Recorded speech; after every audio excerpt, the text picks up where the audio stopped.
చర్చించి తీర్మానం చేశారు. నేటి సమావేశం ఉదయం 9 గంటలకు ప్రారంభమై సాయంత్రం 5 గంటల వరకు జరగనున్నాయి. నిన్న జరిగిన విస్తృత స్థాయి సిడబ్ల్యూసి సమావేశంలో పలు అంశాలపై సభ్యుల నుంచి అభిప్రాయాలు తీసుకున్నారు. దీనికి అనుగుణంగా నేడు తీర్మానాలు చేయనున్నారు.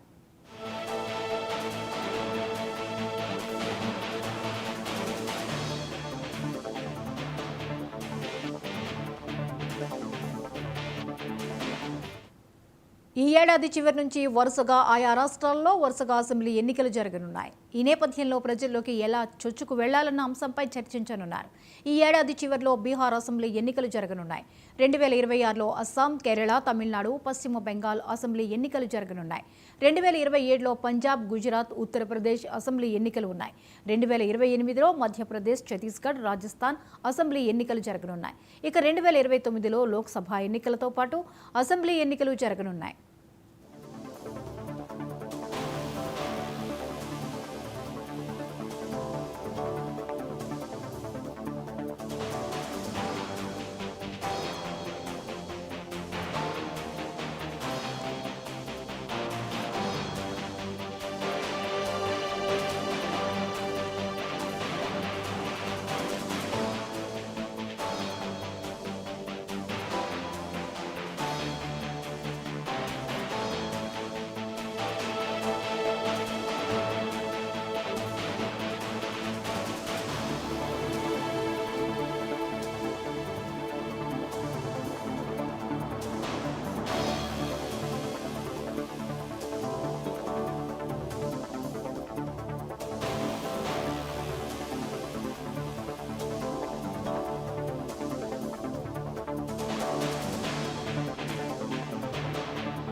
గుజరాత్లోని అహ్మదాబాద్లో జరుగుతున్న ఏఐసీసీ సమావేశాలు నేటితో ముగియనున్నాయి. మంగళవారం పలు కీలక అంశాలపై చర్చించి తీర్మానం చేశారు.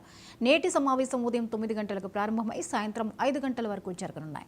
ఈ అంశంపై మరిన్ని అప్డేట్స్ని చీఫ్ రిపోర్టర్ శ్రీనివాస్ అందిస్తారు. శ్రీనివాస్, ఈరోజు సిడబ్ల్యూసీ సమావేశాలు ముగియనున్నాయి, వివరాలేంటి? థ్యాంక్ యూ జ్యోతి. అహ్మదాబాద్లో గుజరాత్ రాష్ట్రం అహ్మదాబాద్లో సిడబ్ల్యూసి విస్తృత స్థాయి సమావేశాలు నిన్న ప్రారంభమయ్యాయి. 2 రోజుల ఈ సమావేశంలో ఈ రోజు 2వ రోజు సమావేశాలు జరగనున్నాయి.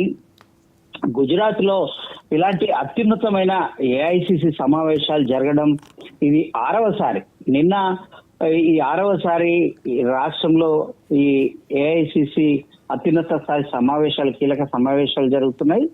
నిన్నటి రోజు 7 తీర్మానాలు చేయడం జరిగింది. నిన్నటి సమావేశంలో అవి విదేశీ వ్యవహారాలు కావచ్చు, అలాగే రాష్ట్రంలో పార్టీని ఎట్లా పటిష్టపరచాలి అనే దానిపైన విస్తృతమైన చర్చ జరిగింది.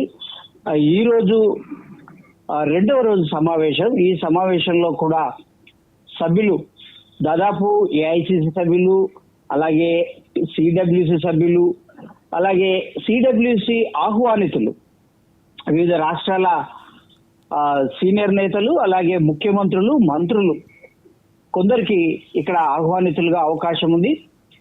ఈ సమావేశాలకు హాజరవుతున్నారు. మొత్తం దేశవ్యాప్తంగా 1200 మంది ఈ సమావేశంలో పాల్గొంటున్నారు.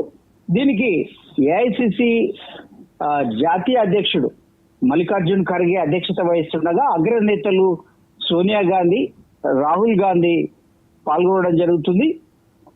దాంతోపాటు మరికొంతమంది ఏఐసిసి జనరల్ సెక్రటరీగా ఉన్న కేసీ వేణుగోపాల్, అలాగే జయరాం రమేష్, ఇట్లాంటి ముఖ్య నేతలు కూడా ఈ సమావేశంలో కీలక పాత్ర పోషిస్తున్న పరిస్థితి.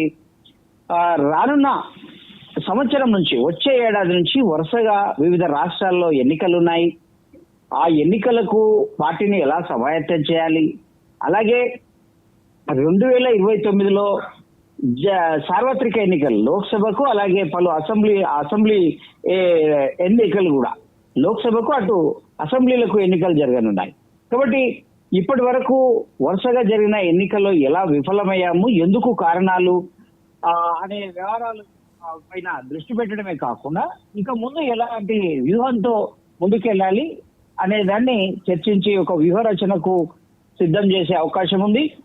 అలాగే విదేశీ వ్యవహారాల్లో ఎలాంటి స్టాండ్ తీసుకోవాలి పార్టీ, దేశంలో జరుగుతున్న పరిణామాలను ఎట్లా తీసుకోవాలి అనేది ఇందులో కీలకంగా మారనున్నాయి. 2000 బీహార్ ఎన్నికలు వచ్చే ఏడాది జరగనున్నాయి. అలాగే తమిళనాడులో కూడా వచ్చే ఏడాది జరగనున్నాయి. అలాగే 2026లో అస్సాం, కేరళ తో పాటు తమిళనాడు, పశ్చిమ బెంగాల్ రాష్ట్రాల అసెంబ్లీలో ఎన్నికలు ఉన్నాయి. 27లో పంజాబ్, గుజరాత్, ఉత్తరప్రదేశ్ ఎన్నికలు ఉన్నాయి. 28లో మధ్యప్రదేశ్, ఛత్తీస్గఢ్, రాజస్థాన్ ఎన్నికలు రానున్నాయి. మొత్తం మీద 2029 నాటికి పార్టీని బలోపేతం చేయాలన్నదే Right. ఈ సమావేశాల ముఖ్య ఉద్దేశంగా తెలుస్తుంది. జ్యోతి. Thank you Srinivas.